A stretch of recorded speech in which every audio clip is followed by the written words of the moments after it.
نے بتایا تھا کہ یہ چور ہے. اس بات میرا خیال ہے کہ یہ جو انہوں نے کہا کہ مجھے اسٹیبلشمنٹ نے یہ بتایا تھا کہ یہ چور ہیں، اور یہ صرف عمران نے بات نہیں کی، یہ بات کچھ صحافیوں نے بھی کی ہے کہ ہمیں تو یہ بتایا گیا تھا کہ یہ چور ہیں. اور جب عمران نے کہا کہ مجھے اسٹیبلشمنٹ نے بتایا تھا یہ چور ہیں، تو میرا یہ ذاتی خیال ہے کہ اس سے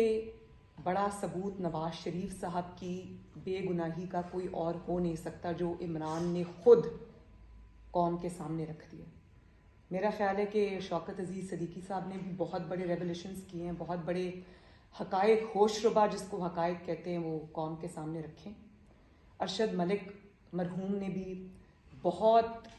سنگین انکشافات کیے کہ کس طرح نواز شریف صاحب کو ملی بھگت کے تحت سزائیں دی گئیں. لیکن میں سمجھتی ہوں کہ ارشد ملک صاحب ہیں مرحوم، اور جو شوکت عزیز صدیقی صاحب ہیں، ان کے بھی انکشافات سے بڑا انکشاف عمران نے یہ کیا ہے کہ نواز شریف بے قصور ہے، اور مجھے اسٹیبلشمنٹ نے کہا تھا کہ یہ چور ہیں. تو وہی اسٹیبلشمنٹ نے آپ کو جو بھی پرچی لکھ کے دے دی، آپ نے وہ قوم کے سامنے پڑھ کے سنا دی. تبھی جب آج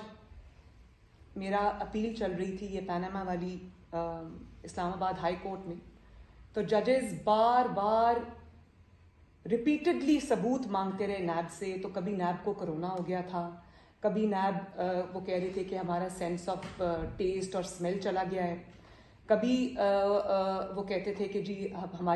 ہمیں تکلیف ہے، ہم سے اٹھا نہیں جاتا، اور بار بار وہ وکلاء کو بدلتے تھے، اور اسی آڑ میں یہ مہینے کی جو ڈیلے ہے